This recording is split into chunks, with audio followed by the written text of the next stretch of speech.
Bonjour, mesdames, messieurs, chers doctorants. Euh, du 20 au 22 avril 2002, nous avons ensemble eu les premiers séminaires doctoraux de la faculté de sciences juridiques et politiques, ici au campus de Kounou, à Yaoundé. Il y a eu des discours officiels. Puis après les discours officiels, je vous ai présenté une leçon inaugurale sur le thème « Diriger une thèse de doctorat, facettes et responsabilités ». Et au cours de cette leçon introductive, j'ai rappelé les obligations qui incombent au directeur de thèse au titre des articles 3, 6, 7, 8, 16, 17 et 34 de la charte du doctorat. J'ai également indiqué les obligations spécifiques du doctorant en ce qui concerne notamment l'effort à fournir, etc., les rapports avec le directeur de thèse et la façon dont le doctorant devra s'impliquer pour la bonne conduite de son projet doctoral. Au cours de cette intervention, je voudrais rappeler ce que j'ai dit l'année dernière pour insister sur un certain nombre de points. D'abord, la dimension éthique du travail doctoral. La thèse est un travail scientifique. Et donc, ce travail scientifique s'inscrit dans un cadre non seulement juridique, qui est celui de la charte du doctorat, mais prend en compte également un certain nombre de principes éthiques qui sont fondamentaux pour la bonne réussite et l'intégrité du projet doctoral. J'ai rappelé 3 principes. Le premier principe est celui de la responsabilité du doctorant, car la thèse de doctorat est l'œuvre scientifique du doctorant. C'est-à-dire que c'est lui qui aspire au grade de docteur. Et comme tel, il doit être au cœur de son projet doctoral. Naturellement, il y a des contraintes qui s'imposent à lui.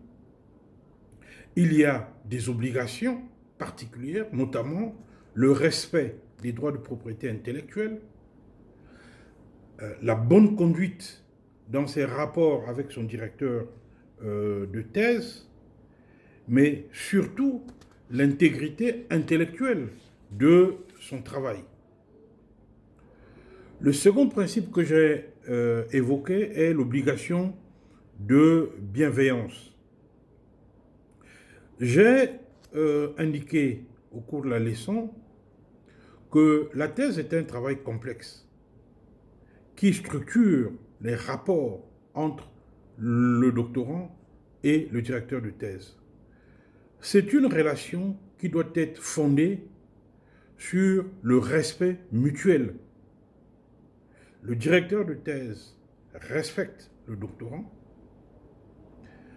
mais le doctorant doit également respecter son directeur de thèse, éviter de l'importuner sur des questions qui relèvent du doctorant. Parce que ce n'est pas le directeur de thèse qui écrit la thèse. Le directeur de thèse accompagne scientifiquement le doctorant. Et donc, le doctorant doit veiller à ce que les travaux qu'il propose à son directeur de thèse pour l'évaluation doivent d'abord être sur des supports propres, parce que le respect commence par la propriété. Présenter à votre directeur de thèse un document bien imprimé, lisible, propre. Ensuite, essayez autant que possible de le lui rappeler avec délicatesse que vous avez soumis un document et que vous attendez les corrections de sa part. Car n'oubliez pas que dans bien des cas, les directeurs de thèse sont saturés actuellement de travaux. Le troisième principe, c'est l'intégration dans la communauté scientifique. Certes, le doctorat peut apparaître comme un parcours solitaire, puisque vous êtes seul à rédiger votre ouvrage scientifique. Cependant, ce travail que vous faites ne doit pas oublier votre part d'implication en tant que chercheur dans une communauté scientifique. Il vous a donc été rappelé qu'en tant que chercheur, vous êtes dans une unité de recherche liée peut-être à un département de la faculté, et donc vous devrez participer aux travaux de cette unité de recherche. Vous devez vous impliquer sur les séminaires complémentaires qui sont organisés par cette unité de recherche. Vous devrez prendre cela non pas comme du temps perdu, mais comme un bénéfice supplémentaire pour la maîtrise des fondamentaux de la recherche juridique. Ces trois principes sont importants et je tenais à le rappeler. Au-delà donc de la dimension éthique que j'ai soulignée l'année dernière, j'ai aussi insisté sur la dimension proprement scientifique. Et cette dimension scientifique, je la ramène à deux fonctions essentielles. D'abord, la détermination d'un objectif scientifique clair pour votre thèse. Ensuite, la délimitation du cadre de recherche. En ce qui concerne la détermination de l'objectif scientifique, le directeur de thèse va jouer un rôle. Il va vous faire des critiques, des observations pour que votre sujet, le titre que vous avez choisi, puisse avoir un intérêt scientifique et que votre sujet puisse être contributif à l'évolution des sciences juridiques et politiques. Il faut donc que l'on voit quel est l'intérêt scientifique du sujet que vous abordez dans votre thèse. Le directeur va également vous aider à mettre en évidence certaines limites de ce travail. Et au vu de tout ça, la thèse doit avoir un objectif scientifique clair. On doit savoir, en vous écoutant, qu'est-ce que vous proposez comme discours scientifique? Où est-ce que vous nous amenez avec vos développements? Que visez-vous au travers de cette production scientifique?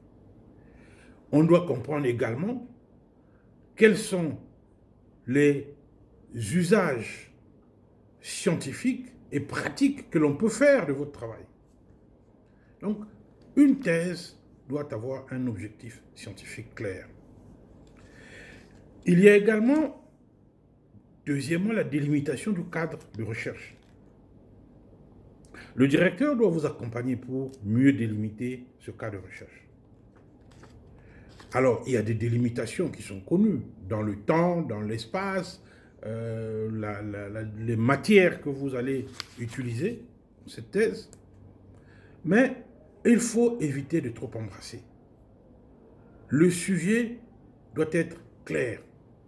Évitez les thèses encyclopédiques. Vous n'avez pas les moyens parfois de traiter des sujets aussi vastes. Le plus important dans une thèse, ce n'est pas d'avoir 1000 pages. D'ailleurs, aujourd'hui, peu lisent ce genre de texte. Le plus important, c'est la qualité scientifique de votre écrit, la cohérence et la pertinence de votre argumentation. N'oubliez pas que vous venez défendre une thèse. Donc, la thèse que vous venez de défendre devant un jury, quelle est sa solidité? quelle est sa cohérence scientifique, quelle est sa pertinence, quel est le poids scientifique de vos arguments, quelles sont les confrontations auxquelles vous vous êtes posé dans ce travail, quels sont les itinéraires scientifiques que vous avez suivis sur le plan méthodologique, pour qu'on puisse comprendre le savoir que vous avez produit à l'issue de ce travail doctoral. Enfin, j'ai insisté sur la dimension institutionnelle. La dimension institutionnelle, notamment, porte sur l'orientation de la rédaction, sur 3 années, je l'ai indiqué. Il est certes vrai que la directive CEMAC dit qu'on peut bénéficier des prorogations d'1 année, voire 2 années supplémentaires, mais je rappelle que les prorogations sont exceptionnelles. Les prorogations ne sont justifiées que par la qualité du travail que vous avez déjà accompli. Vous ne pouvez pas avoir une prorogation après 3 années si, au demeurant, vous n'avez rien fourni. Pourquoi vous accordez une prorogation dès lors qu'on sait que même si on vous donnait 1 an, 2 ans, cela ne fera que nous perdre du temps. Donc, rappelez-vous que la prorogation est exceptionnelle. Enfin, l'organisation de la soutenance. Je le dis maintenant, vous êtes encore au début. Il faut y penser. La soutenance d'une thèse est d'abord un exercice intellectuel. Vous devrez écrire une thèse. En écrivant votre thèse, pensez à la soutenance. Qu'est-ce que vous viendrez dire devant le jury? Quel sera l'argument principal, l'argument de défense de votre thèse?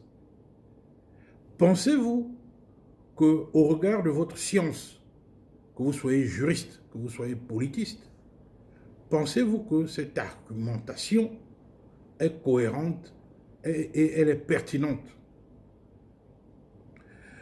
Est-ce que ce que vous dites au regard de ce qui a déjà été écrit, de près ou de loin, sur l'objet de votre recherche, est-ce que tout ce que vous dites vous semble s'arrimer à une cohérence scientifique globale et que, en vous écoutant, les membres du jury, non pas qu'ils deviendront vos adeptes, mais qu'ils auront la conviction qu'ils ont en face un chercheur qui a accompli un cheminement scientifique pour aboutir à des conclusions cohérentes et pertinentes. Voilà ce qui doit vous animer et voilà l'esprit qui doit être le vôtre de bout en bout dans la rédaction de votre thèse. Tel était l'année dernière l'objet de ma communication que je tenais à vous rappeler cette année, parce que je ne ferai pas la même leçon cette année, mais pour ceux qui n'ont pas eu l'occasion de me suivre en début d'année, pour cette année, je voudrais vous donner ces éléments pour orienter votre travail et vous indiquer l'esprit qui gouverne nos rapports scientifiques au sein de cette unité de formation doctorale. Je vous remercie, mesdames, messieurs.